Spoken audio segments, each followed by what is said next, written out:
And this is the form that everybody fills out, right? Yeah. What's your name, bro? My name is Robert Task Smith.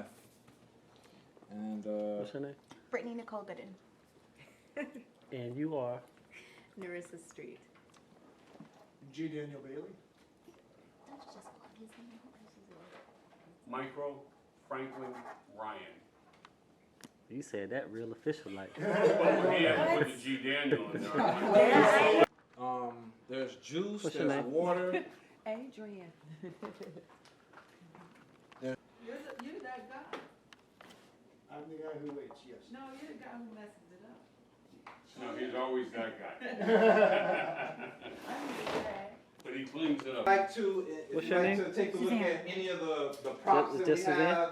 Huh? Just please Suzanne? Oh, feel Malza. free. Handed them out. And coming up for Thing that they're having sex, he climaxes and then gets a phone call that his wife is in the accident, and then we go into the hospital, and he's trying to come to terms with where the relationship has ended, and that the mistress is in the hospital with him, but she's a secretary. So it's not odd that the family comes in to see her and sees the secretary there. Meanwhile, we're looking at the journal in order to establish the relationship between the husband and the wife as buddy. He goes back through the relationship, and he goes back through their cell phone and their journal, and specifically pictures in the journal. We had talked briefly about maybe, because I was thinking, having the wife just kind of sitting there, it's static, it's something kind of hard to watch. But if we had like a video, at least seeing the two of them acting together, it could be something that he could see social media. But G. Daniel Bailey was talking about, it might have been, clearer to have the journal and pictures in the journal. We could look at the pictures in the journal while the wife is talking about, I don't know what's going on with their relationship, why it's no longer where it was before. And what were some of the lines that you had talked about with it? I had just wrote down, because my whole thing was, you wanted to establish that they had this very beautiful relationship in the beginning. And she noticed him drifting away. And I made a suggestion that maybe he probably, I asked how, would it be more time at the hospital or would they go back and forth to the home? Maybe he'd come across her journal and he started to read all the things that she was saying, noticing that they had drifted apart. And she's wondering why these things were the case. And she would be describing in this journal all the beautiful things that they enjoyed. And he's looking at this, and he's thinking about it. And he, like we were saying, he would take it back with him. And at times, maybe the mistress would come and he'd like hide it away. And she's still at the same time trying to talk him into pulling a plug. But he's like, his mind is somewhere else now. It's back here with her. And even the mistress is noticing that he's drifting from her. So she's really making an effort to really have him to pull this plug. So that was, we hadn't really got into the meat of the actual, what she would actually verbalize. Okay. How does it end? I have a question. Is he telling the mistress before this all happens that he's going to leave his wife for her? Because if he is, then when the wife gets into the hospital... No, we don't show that. The story starts with him in bed with the mistress and the wife getting in an accident. So we're focusing really on the buddy between the wife and the husband, because they are the buddies in the story. And he doesn't realize that that's his buddy until he starts to read these. Reflecting. Yes, and it's not like a flashback. Yeah, it's not a flashback. He's reading journals, we're getting voiceover, Yes. We're seeing videos. That's And kind how's of it our end? way of doing the Did I flashback. think of the ending? Yeah, we talked about the ending. That was, right? he'd given He us gave us okay. the ending, Okay. yeah. So her finger moves, and No, she woke up and smiled. And Yeah, because she never had a clue that What if the her doctor marriage tells was like, him to oh. come to come down, and he doesn't know why. he doesn't know why, and then he comes and she's awake. Well, we could conceptualize. Yeah, Right. where we now?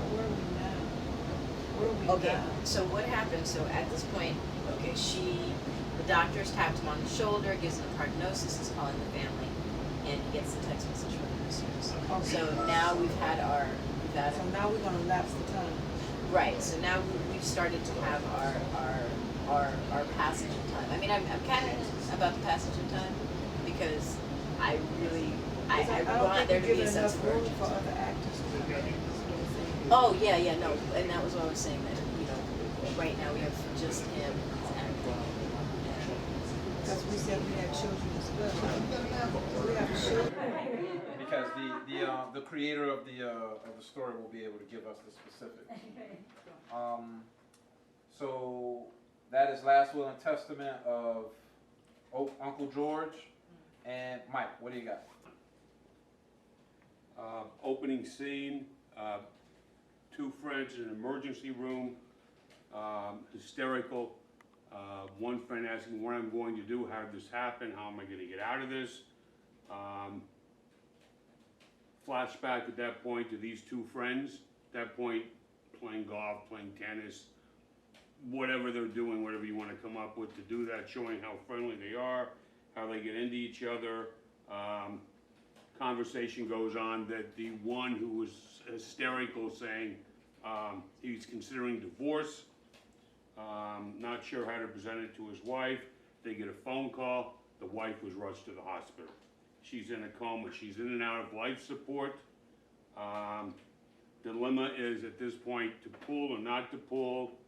There are, as they're talking about the pros and cons of doing this, the one friend is very adamant that she's out.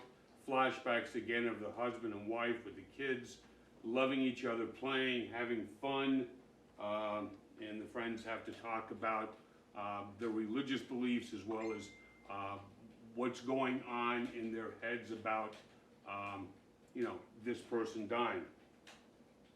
In this heated argument, their friendship is tested, of course, and at the very last minute, the wife holding the husband's hand as he's crying and wondering what to do, she moves her finger, she comes back to life. He didn't pull it, love lives on. Meet in the parking lot of Daylin Mall. Okay.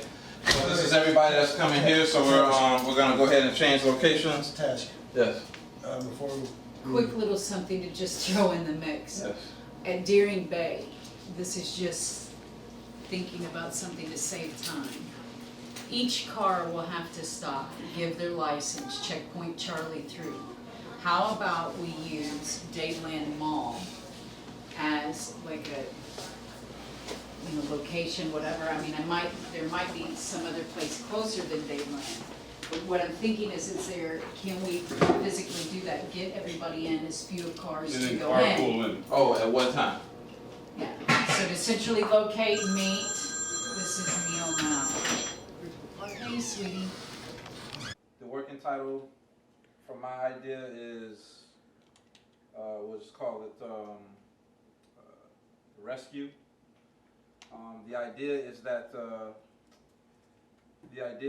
there's a rally going on downtown, and there's a rocket attack downtown, and then there's a senator in the back seat. He's being driven by these two gentlemen, and they get the call saying that they're no longer going downtown, that they're going to go to the safe house. So then the person who gets the car, he starts driving, and then the other Secret Service agent says, this isn't the way to the safe house. Where are you going? He's checking on his phone or something along those lines, and he says, I know. He kills the guy, and he's actually just to summarize it, he's a terrorist, and they're kidnapping the senator. The buddy film aspect is two actual Secret Service agents are going to rescue the senator because they're going to take the senator to a location, and they're waiting for their terrorist friends to come because domestic terrorists, and their cause has to do with something with drone attacks in the Middle East. The initial. Hello. Hi everyone. I'm Siobhan. Nice to meet you. The initial the initial, the first scene though, I was also thinking could maybe be when one of the terrorists is taking actual agent's identification. So he's coming home, he's talking, and he gets attacked, and his identification is taken so that the guy can impersonate him as a CIA, as a Secret Service escort for the senator. So is Brittany. What's up? Girls Together Forever, Sisters Forever. I kind of like had this idea basically of the inspiration was like June and Jennifer Gibbons. They were two famous English sisters who were known for having mental disabilities, but who were very, very smart, intelligent women. But they weren't socially functioning. Like they had their own language. They spoke to one another that no one could like determine or understand. They had this immense capability to write and come up with these works of fiction, but as they got older, the more and more they got older, they were unable to still function with society, and they eventually turned to a life of crime. The way I wanted to do a spin on it was possibly doing Uncle George inherits two children from like a relationship or like a friendship. They're orphans, and the two sisters live together, grow up together. Two conflicting personalities. One is a little bit more dominant, the other one's a little bit more submissive, always goes to the other one for support, needing, helping, like always just not an independent person. Well, you fast track it like maybe 10, 15 years later, from being maybe 14 or 15 to 30, one wants to get married, one doesn't. So the idea of always being together, you know, that brings out like a vengeful nature, jealousy, hate, and possibly the idea of murder, possibly suicide, possibly homicide. Uncle George's favoritism maybe between the two girls, and possibly his death. No one knows how he dies. Could be older. So yeah. Okay. What I have right now, I don't have like a storyline. I just have like ideas. What you But have. But yeah, just the idea of the two sisters possibly hiding a body. One sister hiding a body in the home, the other sister coming back to the family home and discovering why there's phone calls not being answered. One of the sisters being elusive, hasn't seen her in a while. Possibly Uncle George was sick. She was taking care of Uncle George, but Uncle George vanishes. How come I call? He's not answering. Something like that, possibly. And just the bond of sisterhood, and you know, when they were orphans, you know, like. You go ahead. Okay. Desirables. Yes, and This is in 1 second. Thanks, Suzanne. No, don't worry about it. Tell us about it. well, actually, mine was similar to where you were going. I'm sorry, this is somebody from my team. 1 second. What's up, Grace? We're in the middle of the. I was going to a multiple personality disorder. Okay. But then when I asked you, when I was telling you about, couldn't we at the end find out that they were buddies? So we have these two different women. They're twins. Okay, give you a challenge. One is the good one is the bad vixen. Something happened in their past life which made them act out in different ways. So you have the bad one, who she hangs out at Uncle George and Aunt Georgia's bar. And this is where she picks up her men. She picks up her men here, and you know, sometimes she lures them to the bathroom and she kills them.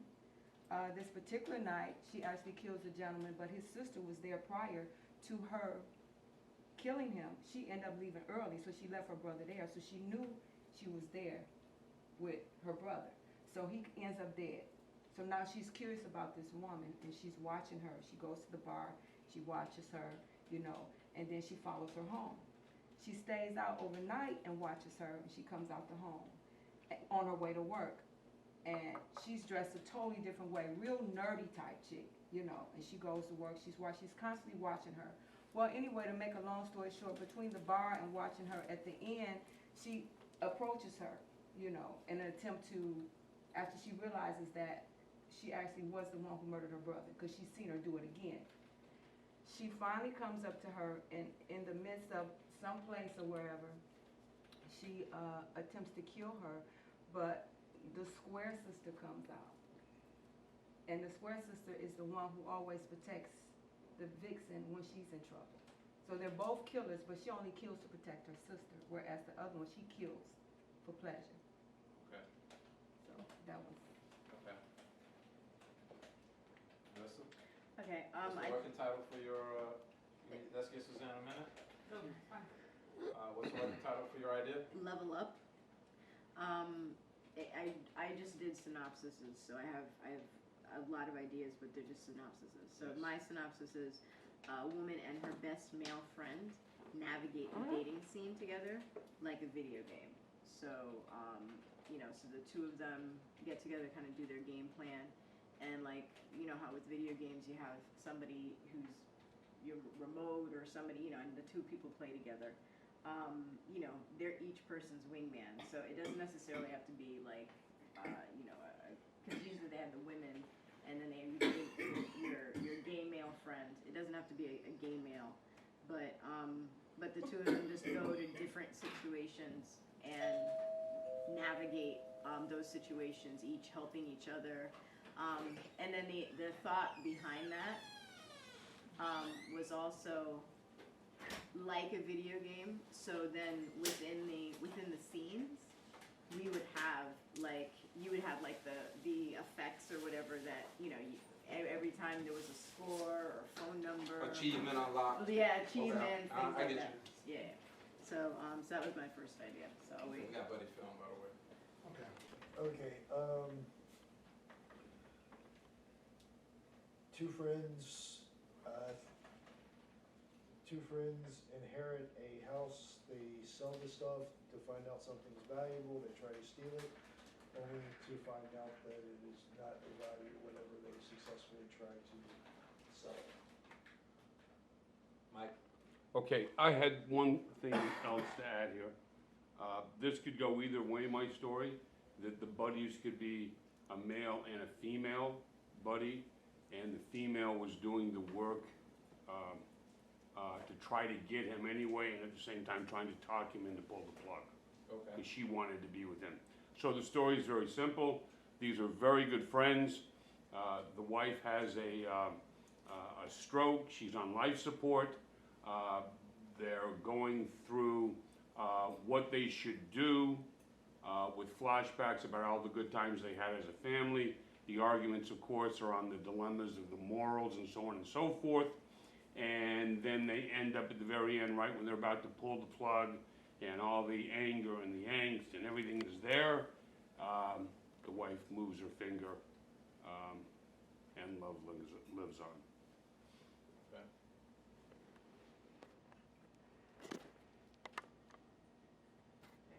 Brittany? No, I thought it was, We're doing those first ideas you presented. If you could just Okay, summarize it for us and two adopted sisters, one with mental disabilities who struggles with independence. Can't find their adopted, their uncle, their guardian, and there's jealousy and intrigue and murder. And you guys go ahead and send me a text if you haven't already. If you feel compelled on any of these ideas, please do. So, G. Bailey, come first. Why always first? Because you got that awesome name. You got like 3 names. I want 3 names. He gets there, his kids are already there. He gets a phone call from his daughter, and I'm thinking she's already suspect. Mom doesn't know, but I think daughter has some sense that her father is messing around. And she's looking at him like, where the hell were you? Okay, the Miranda is on the car thing. We got pictures of that. Okay, it's right before that one.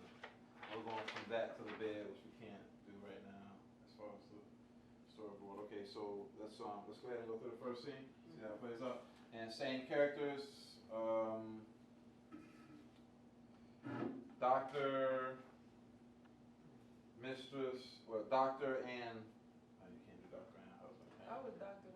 Oh, you're a doctor? Okay, doctor, husband, mistress, wife, and nurses. I can just do this, it's fine. Okay, let's do it. Alright. Scene 1, exterior road day. Miranda, 40s female, steps in front of the car, opens up the hood. Steam bellows from the engine. Miranda looks up, walks towards the crosswalk, texting, "Honey, the car overheated again. I'm at the corner of Halt and Fire." Scene 2, interior hotel day. Arthur, 50s male, laying on his side, picks up phone. Car broke down again. Arthur puts the phone down. Tamara, 20s female, his secretary, raises her head. What's wrong, honey? Arthur touches her face. Wedding ring splash. Scene 3, exterior road day. Miranda sees the walking street sign and steps off of the curb. Still looking down. Walking sign changes to red hand. Miranda hesitates and sees a car. Too late. Her mouth opens. Tires screech. Miranda shatters windshield. Scene 4, interior hotel day. Tamara emerges from the bathroom. Arthur is buttoning his shirt, holding his phone. "No, Pumpkin, my phone. It wasn't working. I'm on my way." Arthur gathers his things and heads towards the door. Am I ever going to be more than just your fuck buddy? Arthur? What's wrong? Arthur looks What at happened, sir? Arthur looks at his shoulder, looks over his shoulder, rushes from the room. This is not the time. Scene 5, interior hospital night. Arthur leans at the door of a room, keeping his distance from Miranda in the bed. Nurse 1 finishes up tending to Miranda. It'll be alright.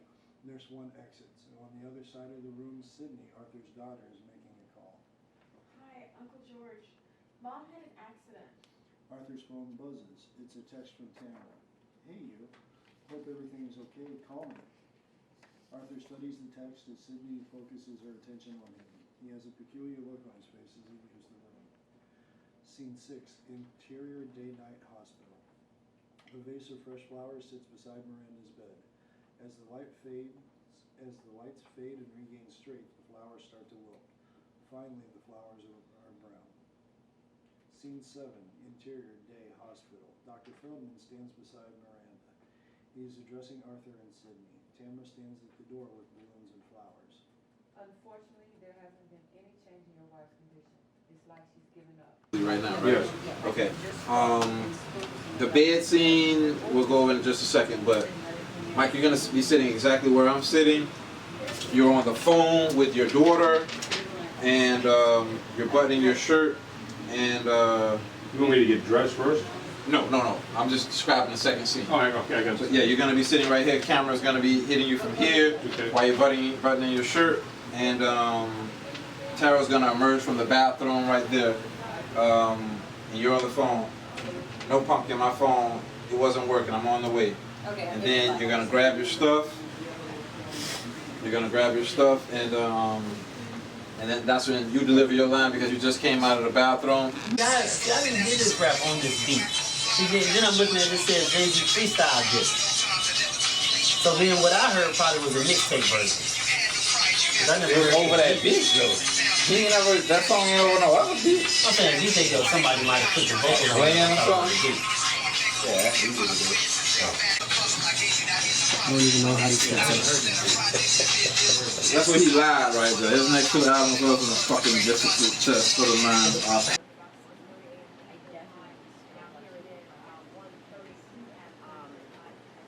When, there's other and I definitely would want to connect, and first of all, we're doing something anyway, so probably on a personal level, I would want to see.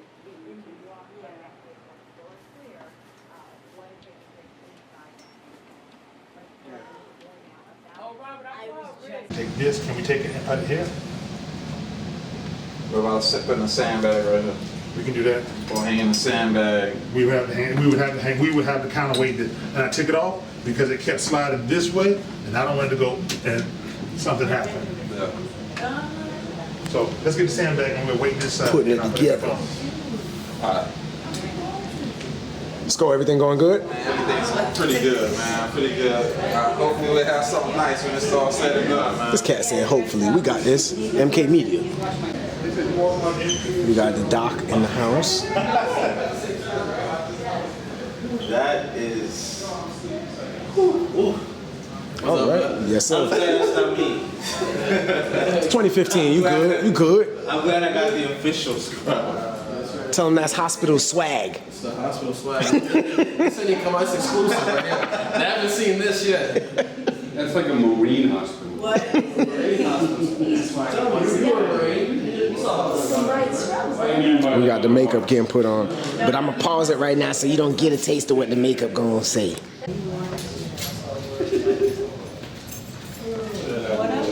Oh, ain't scared of the camera.